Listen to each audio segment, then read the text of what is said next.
नमस्कार जय जगन्नाथ। नानी आज नुआ रेसिपी बने बोली कहते चलतु तांको बुझा केमती कौन बनाऊच। नानी आज कौन बनाऊच? बनाओ देखा बढ़िया बैगण है ना।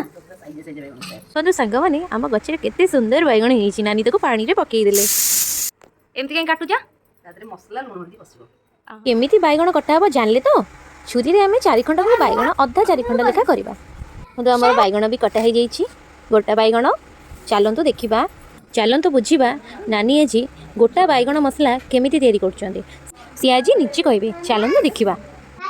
नानी कहले प्रथम मुझे कहीदे तेल पकईदबा। प्रथम तेल गरम हो बैगण को छाणिया आम बैगण को उपचुपड़ करदे बैगण के भलसे छाणी हो बाहर करदे। तेल पकईकि जीरा सोरिष नानी पकईले पियाज को भी पकईदे हल्दी पकईवा तापर बिलाती को पकईदे पियाज बिलाती टिके जरिला अदा रसुण पेस्ट पकईवा धनिया गुंड पकईदबा करी पाउडर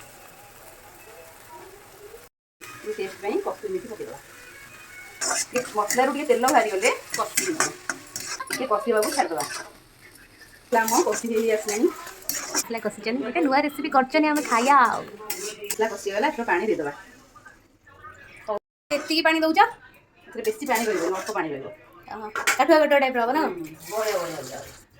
बैगण पकईदबा छणा ए पका हम बैगण पकईदबा सब बैगण को पकईदबा तरकारी फुटी आसला गरम मसला पकईदबा जब आम तरकारी रेडीगला बंद कर।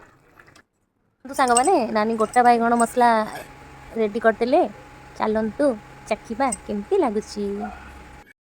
रेडीगला मो बैगण तरकारी कर साइल लगे खाया भल लगे भात रुटी परोटा देखिली तो सांग मैंने नानी केमती गोटा बैगण मसला रेडी करदे। जदि नानी को टाइप करने को चाहते मो चैनल को सब्सक्राइब करंतु लाइक शेयर कमेंट करे बोलिबेनी। जय जगन्नाथ।